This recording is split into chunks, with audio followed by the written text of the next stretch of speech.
الحمد لله نحمده ونستعينه ونستغفره ونعوذ بالله من شرور أنفسنا ومن سيئات أعمالنا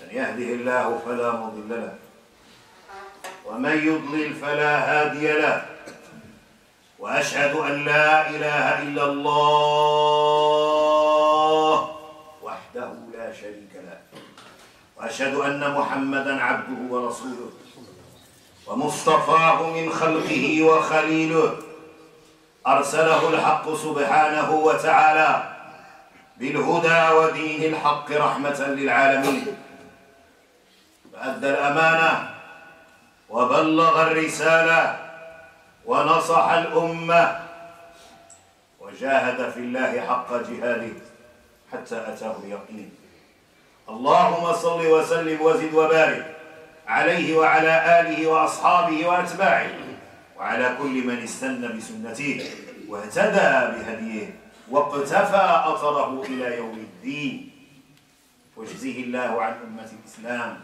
خير ما جزيت نبيا عن أمته ورسولا عن دعوته ورسالته إنك ولي ذلك والقادر عليه أما بعد فإن أصدق الحديث كلام الله وخير الهدي هدي محمد صلى الله عليه وسلم وشر الأمور محدثاتها وكل محدثة بدعة وكل بدعة ضلالة وكل ضلالة في النار جعلني الله وإياكم في هذا اليوم المبارك الأغر من شهر رمضان من عتقاء النار آمين يا رب العالمين.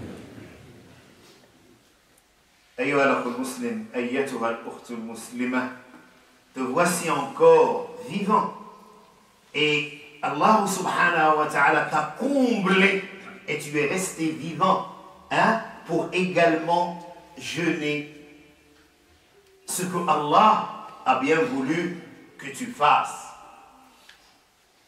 Voilà Allah subhanahu wa ta'ala ayyuha al-akh al-muslim ayyatuha al-ukht al-muslima qui te donne une autre occasion pour te racheter à tout point de vue. Des gens n'ont pas pu quand même arriver à jeûner 1, 2, 3 ou 29 ou 30 jours de cette année-là. Mais te voici ici en train également de bénéficier d'une autre occasion, d'un autre moment de réjouissance. Et quelle réjouissance? La réjouissance pendant laquelle tu es en train de bénéficier d'un don divin. En es-tu conscient? Et la question que tu dois te poser et que tout un chacun doit se poser, est-ce que je pratique le jeûne de Ramadan selon la tradition prophétique? Est-ce que mon jeûne est un bénéfice pour moi comme Allah a voulu qu'il soit? Ou est-ce une habitude, un leitmotiv, un mécanisme, une manière de vivre, un bouche-trou dans mon calendrier journalier? Tu sais très bien, il faut que tu le saches, c'est que Allah subhanahu wa ta'ala t'a comblé par le jeûne de Ramadan. Est-ce que tu saisis ce que ça veut dire jeûner, pratiquement parlant, ou est-ce que c'est un rituel, comme tout autre rituel? La question mérite d'être quand même éclaircie, étayée davantage. Tel est l'objectif de cette prestation grâce à Allah subhanahu wa ta'ala. Allah subhanahu wa ta'ala t'a donné cette occasion de jeûne. Et Rasulullah sallallahu alayhi wa sallam a dit dans un hadith que nous devons quand même écrire avec la prunelle de nos yeux. Comme d'ailleurs tous les hadiths de Rasulullah sallallahu alayhi wa sallam. Parce que c'est une éducation, c'est une conduite, c'est un chemin balisé vers le bonheur ici et le jour du jugement dernier. Il ne parlait pas, sallallahu alayhi wa sallam, de son propre chef. C'est une deuxième révélation après le Coran al-Karim, comme il a dit, sallallahu alayhi wa sallam. Utitu al-wahya wa mitlahi, sallallahu alayhi wa sallam. Wa mitlahu ma'a, ou kama qala. Elle a dit, somo, jeûner, tasahhu. C'est-à-dire la santé, sauvegarde de la santé, telle que les finalités de l'islam le veulent, c'est par le jeûne. Mais quel type de jeûne? Est celui que nous pratiquons ou est celui que Mohammed sallallahu alayhi wa sallam nous a décrit par la pratique sallallahu alayhi wa sallam? Dans le jeûne, s'il est bien fait dans les règles prophétiques et selon l'éducation nutritionnelle donnée par Allah subhanahu wa ta'ala, qui nous a créé et qui a créé en nous un système que malheureusement nous bousillons, un système qui lui appartient, parce que toi en tant qu'être humain avec ton âme, tu es le produit d'Allah subhanahu wa ta'ala. Et Allah ar-Rahman ar-Rahim a voulu que tu sois intact, qu'aucune maladie ne t'atteigne. Il t'a donné les recommandations, les prescriptions à travers les adorations que actuellement les non-musulmans scientifiques sont en train de découvrir et de mettre en évidence et de pratiquer, que ce soit au niveau politique, économique, intellectuel et tout, monétaire, tout. C'est l'islam. Sache très bien que c'est la meilleure des religions que Allah t'a donnée. Sinon, tu serais prosterné devant un cafard ou devant une vache ou avec des souris. Sachez très bien qu'en Inde, un grand ingénieur qui travaille, les ingénieurs, les éminents ingénieurs, la classe intellectuelle, l'élite de la communauté, quand il passe dans sa limousine devant une vache, il sort de sa limousine, il se prosterne devant une vache. Mais toi, alhamdoulilah, Allah t'a donné l'islam. Il a donné également l'islam à n'importe quel être humain sur terre. C'est une religion universelle, parce que c'est le bonheur de la communauté humaine en entière. Réveillez-vous.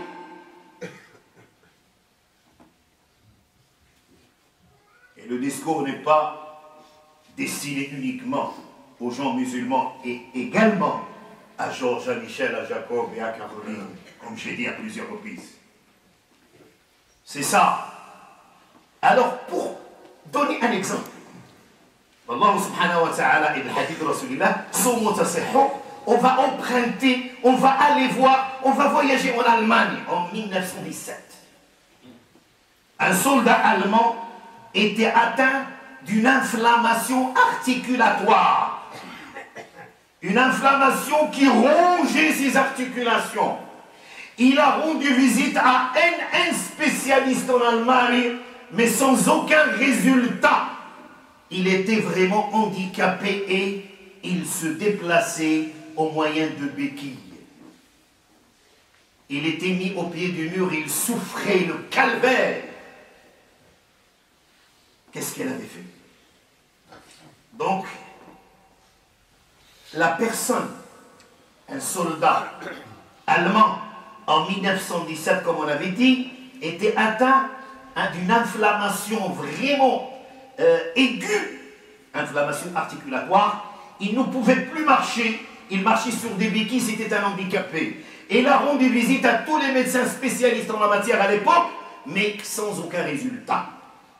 Qu'est-ce qu'il avait fait? Orienté, par rahmatillahi ta'ala, il a jeûné pendant 19 jours. Mais le vrai jeûne, pas le fait de se garnir l'estomac avec tous les types de pâtes qui existent. Et toutes les sucreries qui existent. Et un abus vraiment énorme de nourriture, qui ma foi n'a rien à voir avec l'éducation nutritionnelle telle qu'il a été prescrit, déterminé par le Coran Karim ou par Sunnat Muhammad sallallahu alayhi wa sallam. Accablé, c'est-à-dire vraiment, il était au pied du mur, il a jeûné pendant 19 jours. Handicapé, souffrait vraiment de mal. Le 19e jour, il a jeté ses béquilles et il a guéri définitivement. Qu'est-ce qu'il avait fait? Il a construit un centre qui existe jusqu'à nos jours en Allemagne. Il est tout près là, le centre d'Allemagne. Qu'il a appelé guérison par le jeûne. Et c'était son fils après lui qui a pris la charge de ce centre, et maintenant c'est son petit-fils qui le gère. C'est-à-dire le fait de se guérir par le jeûne uniquement, pas par de la chimio, pas par des produits nocifs, pas par n'importe quoi, par le jeûne qu'Allah subhanahu wa ta'ala nous a donné. Le centre, il existe, il l'a construit en 1920, ça fait 94 ans qu'il existe, ou 95 ans qu'il existe. Allah subhanahu wa ta'ala t'a donné cette occasion. Donc les mamans au sein de leur cuisine, qu'est-ce qu'elles font? Est-ce qu'elles préparent une rupture adéquate selon la tradition prophétique? Ou est-ce que c'est un festin et un gala qui dépasse les dépenses ordinaires des 11 mois qui restent?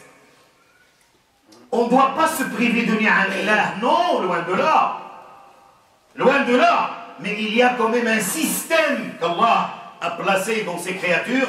Et il a également, il nous a donné les règles, les recommandations pour que nous puissions sauvegarder ce corps afin qu'il puisse adorer Allah en bonne santé.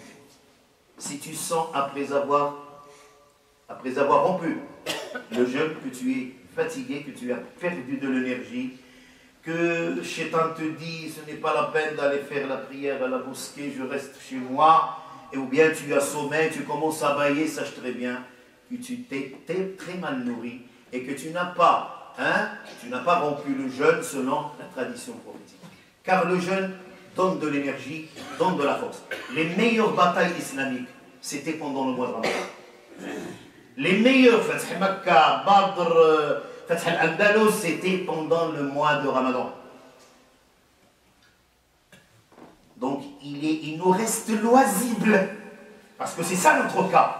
Allah nous a donné les recommandations, mais il nous a donné la liberté de choisir. Il te reste, Akhil Muslim, Ukhtil Muslima, loisible de jeûner, de profiter positivement du mois de Ramadan, ou bien d'en faire une occasion, à l'issue de laquelle tu vas augmenter ton poids, tu vas avoir ton ventre qui sort de ton corps, tu vas avoir ces gestes lourds, tu ne vas pas adorer Allah en bonne santé. Et Allah a bien voulu que tu sois en bonne santé, subhanahu wa ta'ala.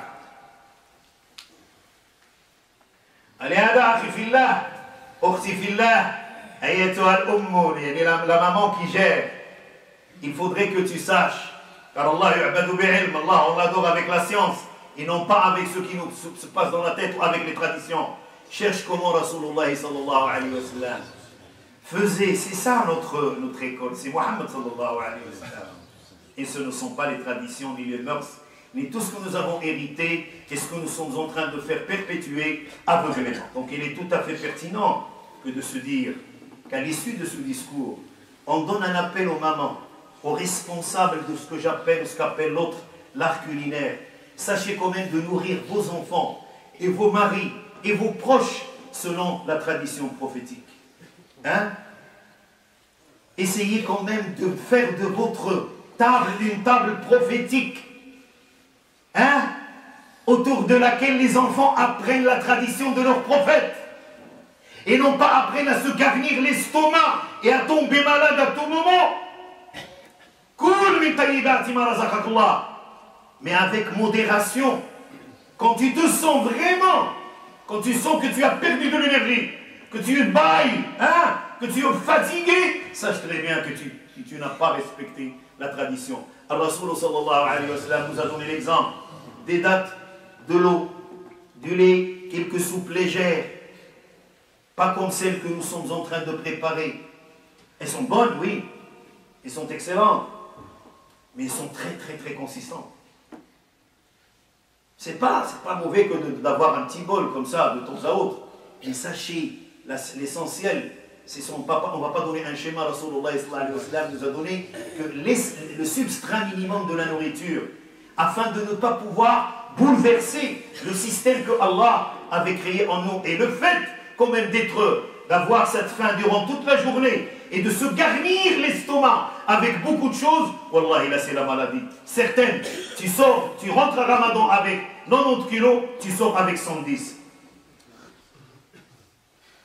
C'est malheureux, tu n'as rien pris de bébé, tu n'as rien gagné.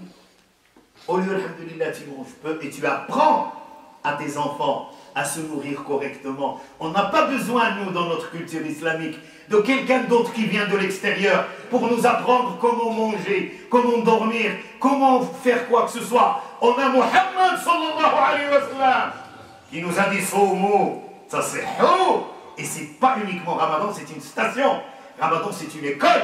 Ramadan, c'est une école pendant laquelle tu dois apprendre à garder ton corps sain, à ton organisme sain. Je sais très bien que ça purifie, hein? Ça purifie les intestins, ça purifie le jeûne, hein? Ça purifie également l'estomac, le foie commence à sécréter un produit extraordinaire quand le ventre est vide. Et c'est une continuité, car Ramadan est une école de continuité. Que nos tables soient des tables prophétiques. Que la rupture de Ramadan en soit ainsi. Que nous suivions pas à pas ce que Mohammed nous avait laissé, sallallahu alayhi wa sallam. Que ce soit au niveau de notre nourriture, que ce soit au niveau de notre mariage, que ce soit au niveau de nos litiges, que ce soit au niveau de notre collectivité. Nous avons notre enseignant exclusif, le premier et le dernier Mohammed sallallahu alayhi wa sallam. Soumu tasihhu. ربنا لا تؤاخذنا إن نسينا أو أخطأنا ربنا ولا تحمل علينا إصرا كما حملته على الذين من قبلنا ربنا ولا تحملنا ما لا طاقة لنا به اعف عنا واغفر لنا وارحمنا أنت مولانا فانصرنا على القوم الكافرين اللهم لك الحمد حتى ترضى ولك الحمد مولاي إذا رضيت ولك الحمد مولاي بعد الرضا حمدا كثيرا طيبا مبارك فيه عدد خلقك ورضا نفسك وزنة عرشك ومداد كلماتك اللهم يا من بلغتنا رمضان وأنعمت علينا بصيام أيامه يا سامع الصوت ويا سابق الفوت ويا كاسي العظام لحما بعد الموت نسألك يا أرحم الراحمين بنور وجهك الذي أشرقت له الظلمات واستقام عليه أمر العالمين نسألك أن تجعلنا يا رب العالمين في هذه الساعة التي تنظر إلينا التي تنظر فيها إلينا من حيث لا نراك نسألك أن تجعل هذا الجمع المبارك نساء ورجالا وشبابا من عتقاء النار اللهم لا تحرق أجسامنا بالنار اللهم يا رب حرم أجسادنا عن النار كما حرمت جنتك عن كل من أشرك بك يا ذا الجلال والإكرام اغفر ذنوبنا جميعها ما علمناها وما لم نعلمها يا أرحم الراحمين اللهم استبدلها حسنات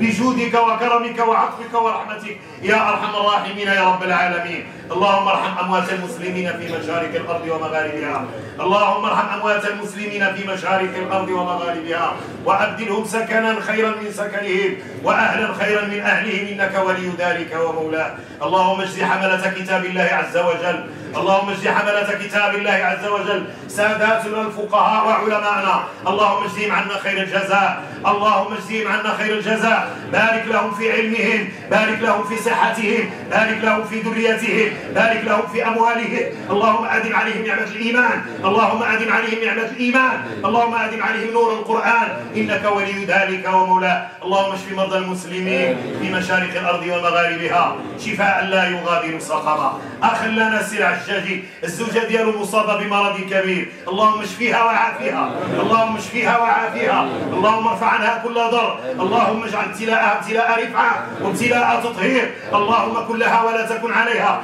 خفف من آلامها إنك ولي ذلك ومولاه اللهم اشف مرضى المسلمين والمسلمات اللهم اهد شبابنا لما يحبه ويرضاه اللهم اجعل شهر رمضان يا أرحم الراحمين يا رب العالمين انتصارا للمستضعفين في أرضك انتصارا للمستضعفين في أرضك اللهم احمي المستضعفين من المسلمين وحد صفوفهم ألف بين قلوبهم كلهم ولا تكن عليهم اللهم ارحمنا برحمتك واكرمنا بعين رعايتك وصد عنا كل مكروه إنك ولي ذلك ومولاه ربنا ظلمنا أنفسنا وإن لم تغفر لنا وترحمنا لنكونن من الخاسرين ربنا لا تزغ قلوبنا بعد إذ هديتنا وهب لنا من لدنك رحمة إنك أنت الوهاب وصلى الله وسلم وبارك على سيدنا وحبيبنا وأسوتنا محمد عليه أفضل الصلاة وأزكى التسليم سبحان ربك رب العزة عما يصفون سلام على المرسلين والحمد لله رب العالمين ويغفر الله لي ولكم ولسائر المسلمين ويرحم الله عبدا قال آمين